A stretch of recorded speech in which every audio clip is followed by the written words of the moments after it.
Hey guys, this is Rudy for Bester Investor, or otherwise Mr. Oxy, as you know me by now. Coming at you live from Palm Beach in Florida. It is Tuesday. It is August the 3rd. And despite the fact that it's Tuesday, you might call it Oxy Day because today is the day that Oxy reported their second quarter earnings. So I'm going to go live here and just sort of see what happened, where we're at, and let's see what we can make out in terms of this news release that has just been published over here. Occidental announced the second quarter 2021 results, cash flow from continuing operations of $3.3 billion and cash flow from continuing operations before working capital of $2.7 billion. Maintained capital discipline with spending of $698 million, resulting in free cash flow excluding working capital of $2 billion. Man, oh man, this is a big number. Free cash flow of $2 billion. Executed a debt tender offer and repaid over $3 billion of long-term debt in July. Advanced divestiture progress with Permian Basin non-strategic acreage sale. Exceeded production guidance, midpoint by 48 million barrels per day, with production of 1.2 million barrels per day. I think we were anticipating about 1.145 average for the quarter. 1.2 exceeded production guidance, exceeded pre-tax income guidance for both OxyChem. To be honest, that's not really a surprise. OxyChem is a powerhouse for them in terms of creating cash. And a few videos ago, I kind of tongue-in-cheek said maybe what Oxy should do is sell OxyChem, raise some cash and pay off some debt. I don't think Oxy would want to sell OxyChem anytime soon. OxyChem on track for record earnings with total year pre-tax guidance of $1.25 billion. Oxy announced today a net loss attributable to stockholders for the second quarter of $97 million, or 10 cents per diluted share, and adjusted income attributable to common stockholders of $311 million, or 32 cents per diluted share.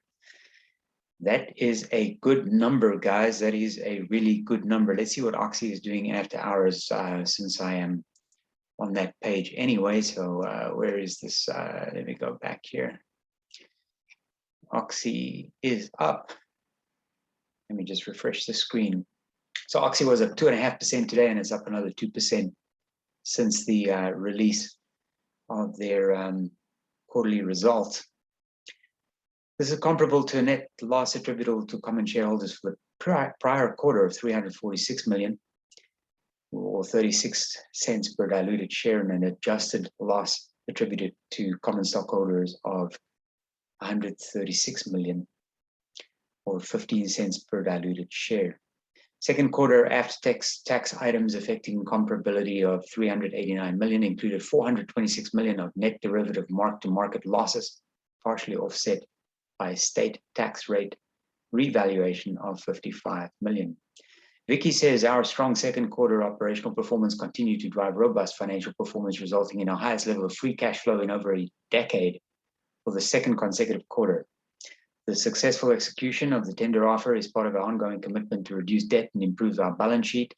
The excess cash we have available to apply to early debt retirement is a direct result of the progress we continue to make with our divestiture program and the substantial free cash flow we are positioned to generate in the current oil environment. So I'm going to dive into this a little bit deeper once I get a chance to digest this and also get into the slides for the quarter. Conference call slides have already been updated and are available for the quarter. Let's quickly take a snapshot here and see if we can see what's going on at a quick glance. $2 billion free cash flow. That's huge. 1.2 million barrels of oil equivalent per day. Very strong performance. And a $3.1 billion debt tender offer, retiring some debt maturities 22 to 26. $2.9 billion of capital stabilizes full year production. Record-setting efficiency, it's a fair comment. Divestiture progress, $9.2 billion completed. OXY we know is a powerhouse, driving lots of free cash flow for them. Reported diluted earnings per share of loss of 10 cents. That's okay. That's all right. Continuing operations production, 1.2 million barrels average per day. It's okay. This was the guidance. This is the guidance for the third quarter and full year estimate, 1.1 to 1.1, 1.113, 1.13 to 1.16 million barrels of oil equivalent per day. More than half of that's coming from the Permian. All right, so you know what? I'm not going to keep you guys. I'll tell you what we can do here is let's wrap this up here for now, and see how we go.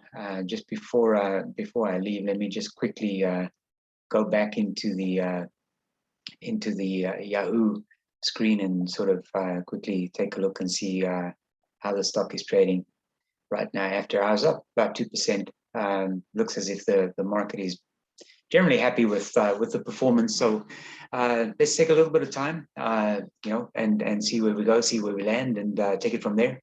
It looks okay to me at a glance. I don't know if they kind of quite got to where I expected them to be. I'm not too perturbed about the EPS, but I'll get back to that later. The free cash flow is just off the charts. The debt repayments just off the charts. We'll get into the financials a little later. I just wanted to share a quick update with you as Oxy released. Talk to you later. See you soon. Bye.